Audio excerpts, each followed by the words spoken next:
Hi, this is Nina, your Pinay VA. Um,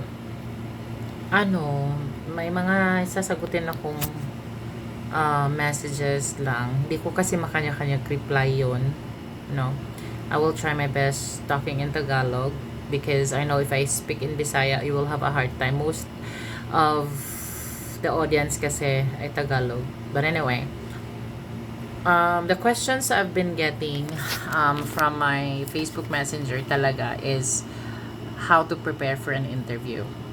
Okay? Paano ko ba pinaghahandaan ang mga interview? Guys, I'm not sure how you do it, okay? Or sa iba, hindi ko alam kung anong mga pinaghahandaan nila. Kasi dati naman din, ang paghahanda ko kasi bakbakan talaga. Nagre-research ko tungkol sa company, which is need talaga yon. Need mo, alam mo kung ano yung company, ano yung industry, ano yung mga ginagawa nila, ano yung mga lahat pag-aralan mo tungkol sa company na papasukan mo.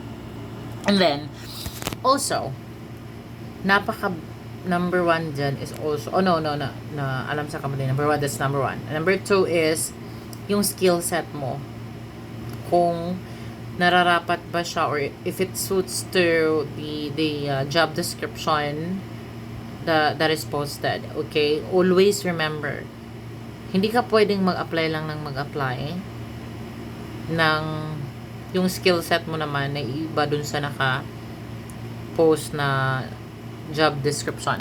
So, always make sure na this is your cup of tea. Kumbaga. And then, yun. So, other than that, always focus lang talaga sa interviewer.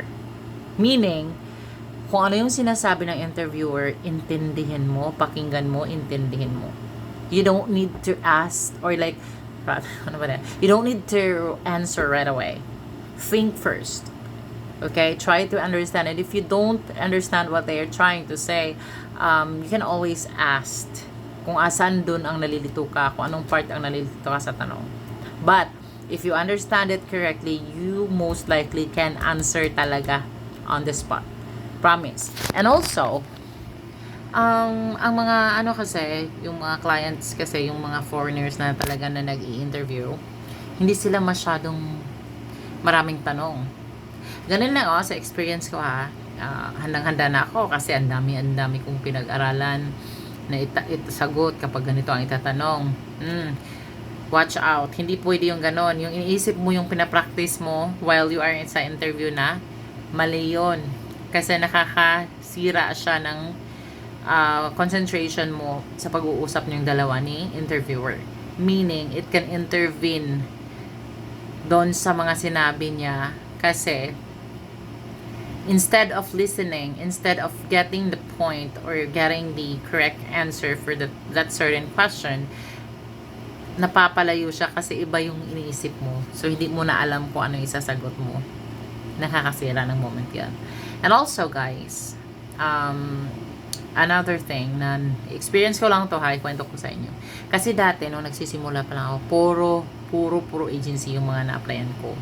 And yes, sa agency, madaming Pinoy agencies dito sa Pilipinas na ang HR nila, ano matawag niyan, grabe yung interview. And I get it. I don't take it against them. Kasi naman talaga, gusto nila na maganda ang presentation sa client. Kasi hindi naman pwedeng mag-hire lang ng mag-hire. Tapos, walang, analytical skills yung kinukuha nilang VA. Syempre, sila din masisira, di ba? So, ganun yun. Naiintindihan ko kung bakit ganun sila ka-strict. So, they wanted to produce a quality VA for their clients. And I don't take it against them. It's just that, paghandaan mo na lang talaga kung ano yung itatanong.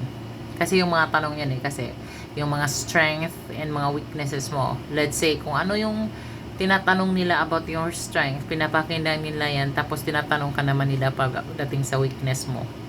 So, that means you always have to make sure that whatever your answers, whichever the question is, make sure na yun talaga yung totoo. Kasi why? Pag naggawa ka ng mga sagot na hindi mo naman alam, pagdating sa ibang tanong na ginagamit yung sagot mo, mawawala ka. big minus yon. Tapos, again, ito ha, okay lang naman may feelers eh, pag magsagot ka sa interview. Kasi yung mga naranasan ko mga HR dati na Pinoy, kapag ka may feelers, okay lang sila. So long na nasasagot mo sila ng maayos. So, wag nyong madaliin yung sagot nyo. Huwag kayong madali magsalita, mabilis magsalita. Kasi ganyan ako, I talk fast, especially if natitense ako. Masyado akong madaling magsalita. Ganun yon. Now, if naman kasi, si client na mismo yung mag-interview sa'yo, calm your nerves, people. Kasi yung mga clients, yung mga foreigner na nagtatanong sa'yo, it's just so easy. It's like, hi, hello. Promise. Tapos, yung sa akin kasi, dati tinatanong ako kung ano yung mako-contribute ko. Sabi ko lang, honest lang ako, I'm not special. No, I don't have any special skills. But I am always willing to learn. Just give me the opportunity to show you that I can do it. Okay, there's nothing special about me. But one thing I can assure you, I'm committed for this job. I'm committed. Whenever I'm hired to a job, I always make sure that I am fully committed to it. Tapos itatanong niyan, in what sense? I can say you're committed. You know, going to work every day, no absences, that's already a commitment. That's a big commitment, right? No lates. Alright? And also, kasi nung nag-apply na ako, sabi ko talaga, I have my backups to support me if ever there is outages. So, I have backup, power backup. I do have also a prepaid internet that can support me in case there is also an outage for the internet provider. So, ganun-ganun lang, guys. Ganun-ganun lang yun. And anyway, I think I got 2 messages that's just the same question kung ano yung mga paghahanda pag-interview. And again, focus lang talaga. Huwag kung saan-saan yung utak nyo. And then, yun lang. I will be updating you guys. I will be uploading videos dito na lang sa YouTube ko kasi gusto ko ma-utilize talaga yung YouTube ko. So, i-follow nyo ako, i-subscribe nyo ako dito, and watch my videos. Okay? Hi! Bye-bye!